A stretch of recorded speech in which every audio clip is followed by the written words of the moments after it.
Jazz Today with Richie, Beirach and Scheuber.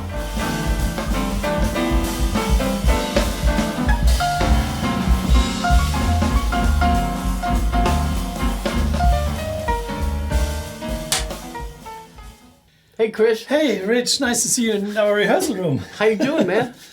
I'm okay. As you can hear, my voice is... Sound like Miles. yeah, or you know, yeah, it's so whiskey from last night. I wish. I'd like to ask you about Tony, because you're a great drummer, and we play together all the time.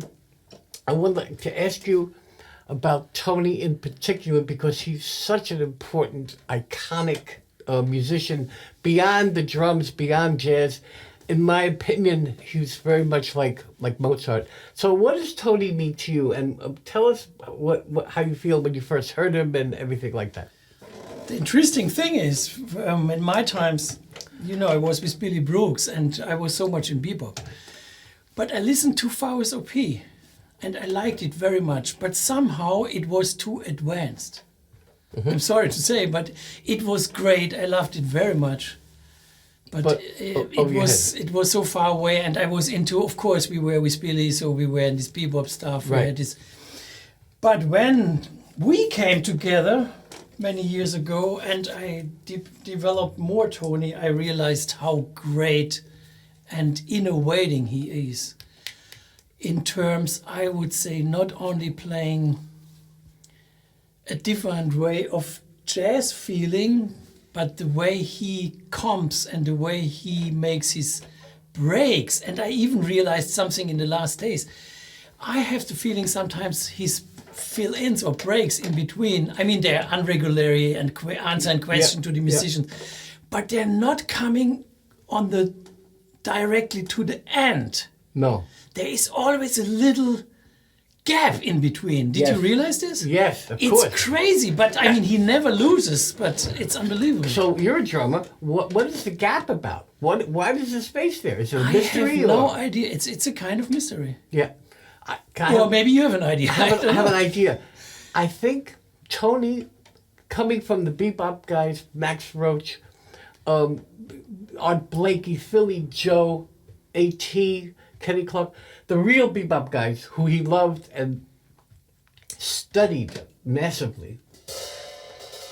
Tony had the tradition very much in him. He loved the tradition. He wasn't trying to break things down. He was not a real revolutionary. I think the gap is very interesting because that little gap helps the band get back into the time and tries to set it up so that it's not so difficult or awkward to get in. That little gap helps the musicians who are maybe not on the same level rhythmically as him, because he's a group player. He's not just a soloist. He's thinking of the whole band like a great bebop drummer. So I think that, and you know the thing. Don't you think the opposite? I mean, if you think about a big band and you would play ba-do-do-do-boo, da, if you make a gap, the doodle-do, then nobody comes in the right moment. I don't agree. Okay. For example, Jack makes no stop. Jack goes sliding. He depends on you to know where 1, 2, 3, 4 is. Doesn't care, maybe because of Tony, but Tony is conscious of everyone else's sense of time, even the great ones. Listen, I heard a story from George Coleman, who I knew and played with and recorded with. And he was with Miles. He was the first saxophone player with Tony on 7 Steps to Heaven. Mm-hmm. He was the first one. Tony was 17. And George Coleman was already 30, okay? And anyway, short story. George was a great player, but a real bebop player, but very lyrical, but was not comfortable with Tony, the way Tony was breaking up the stuff and changing especially behind the solos, okay? Tony innovation, he brought the idea of a drum solo feeling into accompaniment. Nobody did that. Even Philly Joe and Blakey would have like some explosions, but when Tony was going, it was continuous. So anyway, George was not so comfortable with Tony's accompaniment, even though Herbie and Rod, they loved it, and Miles loved it. Miles saw, even though Miles was even older than George Coleman, Miles was from another generation, but was brilliant and saw how important Tony was for the future. He saw it and he put his energy on it. Tony was always trying to include the band, even though it sounded completely crazy. Jack, by then, also you gotta remember, Tony was first, even though Jack is older. Tony was first. He influenced Jack. Jack kind of took where Tony was and went even further. Like I'm saying, Picasso, Jackson, Pollock, okay? In those terms. Or if you think Tony is Mozart, then you could think Jack is like Beethoven in that way. And just that kind of analogy. I got this, but I'm still thinking about this gap. I mean, for example, you're playing ding, ding, ding, ding, ding, blah, blah, blah, blah, gang, gang, gang, gang. There is something in between. And he doesn't come to the, I mean, not only not playing the one, that's clear, but he even played da, da, da, da, ga, no. Okay. He played da, da, da, ga, da, da. So this is what I mean. Here's what I think is a good explanation. And even in the modern, in his last recordings with Billy Pierce or Mulgrew. Yeah, he did it. Here's what I think.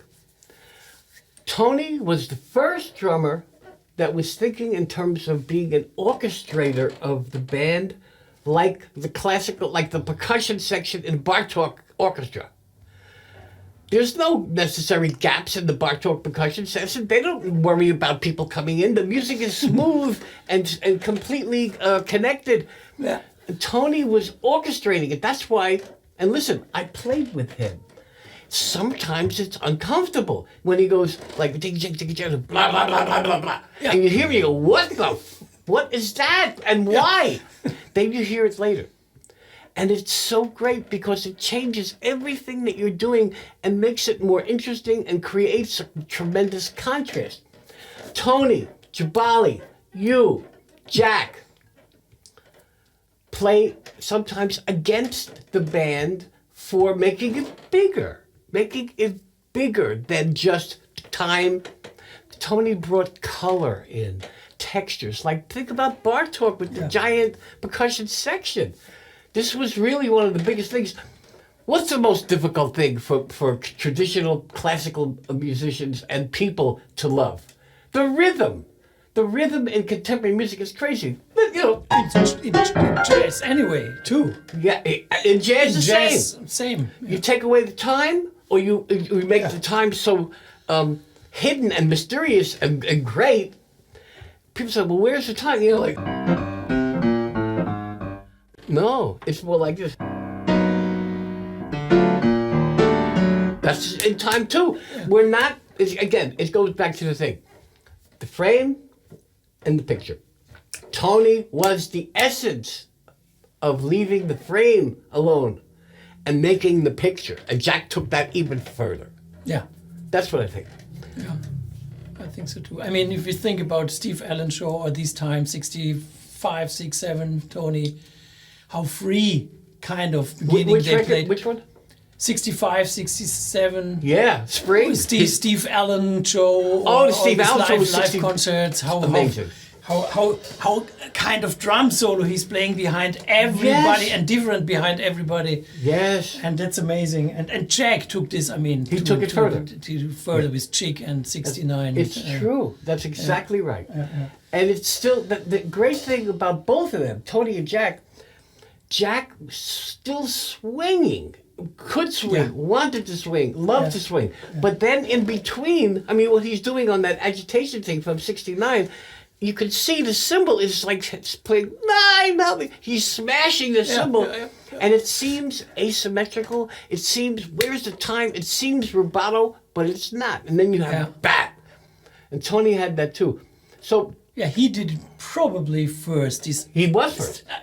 Antisymmetrical. How did you say? Asymmetrical. Asymmetrical. I like this very much. These phrasings, answering or in between, or even cutting, or cutting Herbie, or playing anticipating over, or playing over, answering, but not in the form. No, the form is perfect. It's 1, 2, 3, 4, and a blues or 32 bars. has to be consistent. One of the problems with Tony's influence and Jack's influence is that there are a lot of drummers that love it, that are young, and they want to play like that. But they forget about the form and the time. And I just want to tell you, that's very funny that you say that. I just want, when I was studying, I liked it. I mean, of course, if you're a beginner, you then don't get the form all the time, and sometimes you make a break where it should not be. But later on, I liked it to make breaks not into the form and not to the one, just by, I don't know why. The end of the nobody phrase. didn't like it. Nobody liked it. And everybody thought they don't know where I am. And sometimes I didn't. But sometimes I did. Yes, it's very true. But I like this way of playing very much. Why do you like it? Do you know why? Can I tell you why? Maybe I think you like because it's freedom. Because it's freedom, and it also it's more than freedom. Follow me. A lot of jazz, even great jazz, bebop, up until the early 60s, the drums and everyone's feeling for the time revolved around the cadence, around the form, around the first bar of the bridge, the first beat, the fifth bar of the blues and the 12-bar blues. People agreed. That's what kept it together, and that's wonderful. But then, like anything, something begins by being innovative, then it becomes mainstream, everybody does it, and then it becomes like, okay, enough. It becomes nostalgia. And then you have Tony or somebody like that who says, no, I'm still swinging. Even with Elvin, they said Elvin wasn't swinging. Some jerk critic, they said, a lot of people don't think you're swinging. To Elvin Jones. Very crazy. Anyway, my point is, this innovation prevented many people that love jazz and love bebop from enjoying this stuff. They didn't understand it. It was too loud. It was too much. But it was just like contemporary music. People love Wagner and Brahms, but then what happened with Schoenberg and Berg? All of a sudden, everything was out the window. But it wasn't out the window. It wasn't against. It wasn't negative. It was another way. Just like the bebop cats, Charlie Parker, Bud Powell, Monk, Dizzy, they thought that the old cats, Louis Armstrong, Coleman Hawkins, the really old cats thought that the bebop was crazy and not music. What did Louis Armstrong say when he heard Charlie Parker? He said, that sounds like Chinese music. So the real innovation. Now, Tony was playing the whole music. He was playing the band, like I said, like an orchestrator.